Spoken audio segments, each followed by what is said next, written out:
আচ্ছা, রাজনীতি কোথায় নেই বলুন তো? এই যে রাহুলদা মারা যাওয়ার পর গোটা ইন্ডাস্ট্রি একসাথে বলছে যে রাহুলের মৃত্যু আমাদের একসাথে করে দিল।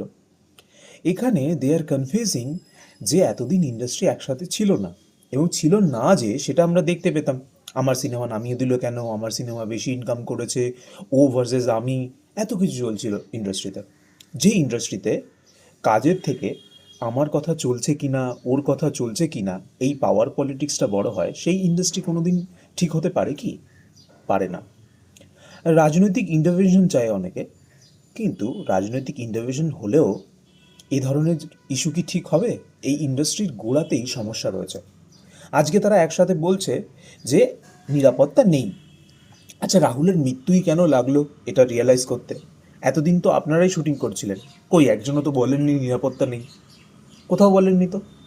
বরং বলেছেন যে আমার ওই সিনেমাটা নামিয়ে দেওয়া হলো, আমার সাথে অমুকের ঝগড়া, অমুকের সাথে কথা নেই, এবং কুৎসা এরকম অপপ্রচার করেই চলেছেন। তাহলে ইন্ডাস্ট্রির ভেতরে কোথাও সমস্যা রয়েছে কি? এটাই দেখতে হবে। এবং কালকে দেখলাম অনেকে ভাবুক হয়ে গেছেন, কান্নাকাটি করছেন।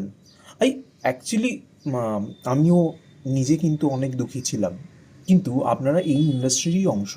এই ইন্ডাস্ট্রিটাকে ঠিক করার দায়িত্ব কোথাও গিয়ে আপনাদের হাতেই পড়ে। এতদিন আপনারা একটাও কথা বলেননি, এখন বলছেন। যদি ইন্ডাস্ট্রি এতে একটু ঠিক হয়, বরং আমি খুশি হব। আমি কোথাও গিয়ে দুঃখী হব না যে ইন্ডাস্ট্রি ঠিক হচ্ছে না। অবশ্যই সেফটি দরকার, কিন্তু সবার আগে আপনারা যে পাওয়ার পলিটিক্সটা করছেন সেটা বন্ধ হওয়া উচিত। কারণ একটা ক্রিয়েটিভ ইন্ডাস্ট্রিতে কাজ হলো কি না হলো, এটা ফার্স্ট প্রায়োরিটি হওয়া উচিত। পাওয়ার পলিটিক্স কেন থাকবে না? বড় বড় ইন্ডাস্ট্রিতেও আছে। কিন্তু আপনাদের কাছে পাওয়ার পলিটিক্সটাই মেইন। কী বলেন আপনারা, কমেন্টে লিখে জানান।